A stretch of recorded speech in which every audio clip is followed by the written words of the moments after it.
ब्रह्म परमात्मा।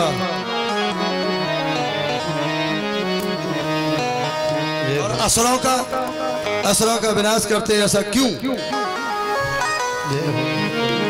ऐसा क्यों कहा? नहीं, यही प्रश्न युधिष्ठिर महाराज ने भी किया था।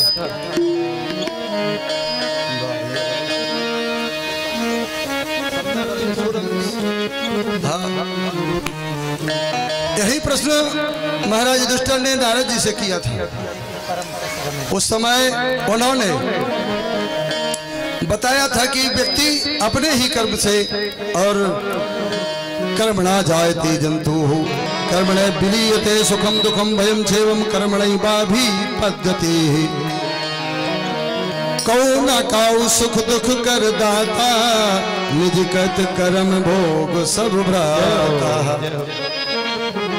अब देखिए, राम जन्म पर चलना है, इसलिए अब तेजी से चलना है, क्योंकि 1 घंटे का व्यवधान हो गया है।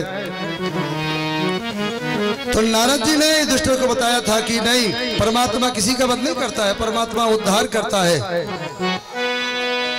पहले ये शिशुपाल भगवान श्याम सुंदर को एक प्रथम पूज्य होने के लिए जब घोषणा महाराज धर्मराज की सभा में हुई कि सबसे पहले पूजा किसकी हो, तो उस समय सहदेव ने सहमति जताई थी कि भगवान श्याम सुंदर की पूजा होनी चाहिए, भगवान श्याम सुंदर की पूजा होनी चाहिए। तो राजन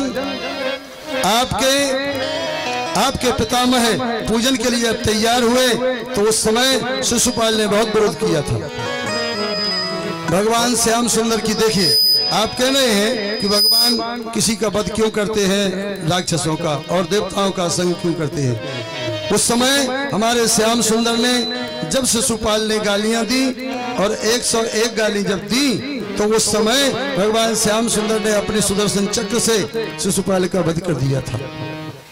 और जब शिशुपाल का वध हो गया, तो उसकी आत्मा निकलकर भगवान श्याम सुंदर में समाहित हो गई।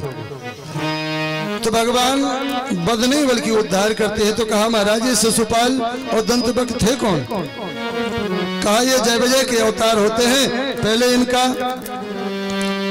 इन्हें अभिशाप प्राप्त हुई थी, है तो 3 जन्म में के लिए इनको अभिशाप हुई थी, इसलिए ये हिरणाक्ष हुआ था, इसका वध हुआ। अब हिरणाकुश ये दोनों भाई थे, इनका उद्धार भगवान ने कैसे किया? ए सुखदेव जी से परीक्षित जी महाराज पूछने लगे, महाराज इनका उद्धार कैसे हुआ? तो मैंने बताया था कल कि इनको अभिशाप थी सनक सनातन सनत कुमार की, तो इनके ही द्वारा इनका उद्धार हुआ, जिन्हें हम प्रहलाद के नाम से जानते हैं। प्रहलाद के नाम से जानते हैं। प्रहलाद की जन्मभूमि आपके बुंदेलखंड की, और प्रहलाद की जो बहनें हैं अक्ति, दीपावली और हरियाली अमावस्या, ये हमारे बुंदेलखंड की ही माताएं हैं। ये उनके ही प्रारूप में मनाए जाते हैं ये त्योहार। ये प्रहलाद की बहनें थी, अक्ति, हरियाली अमावस्या, दीपावली। तो इस प्रकार से ये भागवत में आता है। और प्रहलाद जी का अब मैं अगर वर्णन ज्यादा करूं तो उतना नहीं बन पाएगा। इस परिप्रेक्ष्य में प्रहलाद जी ने आकर के कलयुग में भी देखिए, अब समय नहीं है, सतयुग में जन्मे थे, सतयुग त्रेता के संधि में, लेकिन कलयुग में भी आए प्रहलाद जी। हाँ, और हमारे आपके दरवाजे में बैठ करके सत्संग किया बिन्ने, अकेले मेरे दरवाजे में नहीं, लेकिन कथाओं में समय नहीं होता है। आपके दरवाजे में जितने यहाँ पर श्रोता बैठे हैं, मैं गारंटी से कह सकता हूं कि सबके द्वारे पर प्रहलाद जी गए और भगवान को लेकर के गए, वो सत्संग हुआ। लेकिन समय नहीं होता है, समय का अभाव होता है। बोलिए खाती बाबा महाराज की जय हो। गोवर्धन की जो लीला होने थी आज ही होने लगी। आगे चलकर इसी परिप्रेक्ष्य में परम आदरणीय हमारे सुखदेव जी महाराज ने और परीक्षित जी महाराज को समुद्र मंथन की कथा सुनाई। समुद्र मंथन में 14 रत्न प्राप्त हुए। श्रीमन रंभा वारुणी अम्य शंख गजराज। अब क्योंकि विस्तार अगर करूंगा तो गड़बड़ हो जाएगा मामला, इसलिए चलते हैं। समुद्र मंथन से लक्ष्मी जी मैया प्रकट हुई, आखिरी में पहुंच जाए। और जब समुद्र मंथन से मैया लक्ष्मी जी प्रकट हुई, उनकी बहन दरुद्रा भी प्रकट हुई। और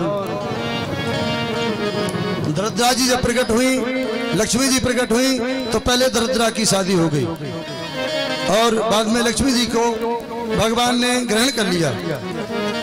दरुद्रा जी की यहाँ बहुत सुंदर मैंने बताया था कल कि आपको बताऊंगा कि सबसे सुंदर तरीका है दरिद्रता से मिटने का, लेकिन समय का आज अभाव है।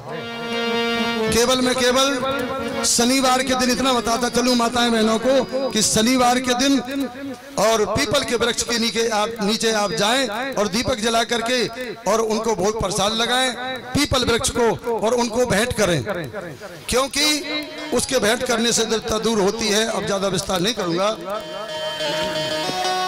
यहाँ पर आगे चल करके एक अवतार और होता है। दैत्यों ने, राजा बलि ने, और जब देवताओं का राज छीन लिया तो उस समय वामन भगवान के लिए अवतार होने के लिए आकांक्षा की। तो उस समय वामन भगवान प्रकटे। बोलिए वामन भगवान की जय हो। वामन भगवान का अवतार हुआ और भगवान ने राजा बलि का 3 पग में ही त्रिलोकी को नाप ली, 2 पग में ही त्रिलोकी को नाप ली और तीसरा पग खाली रह गया।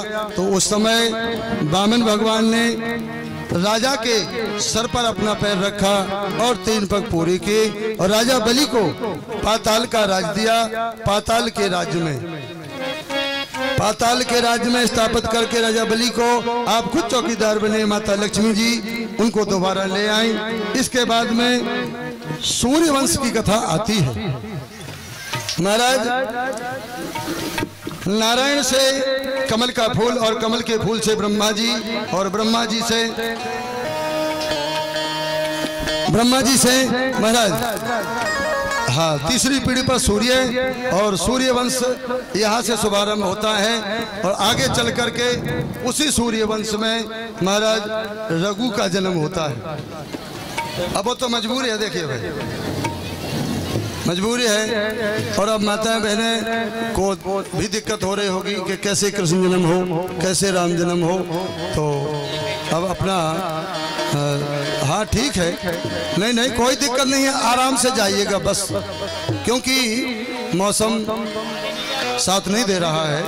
तो आराम से जाइएगा, धीरे से जाइएगा, कोई दिक्कत नहीं है। अव्यवस्था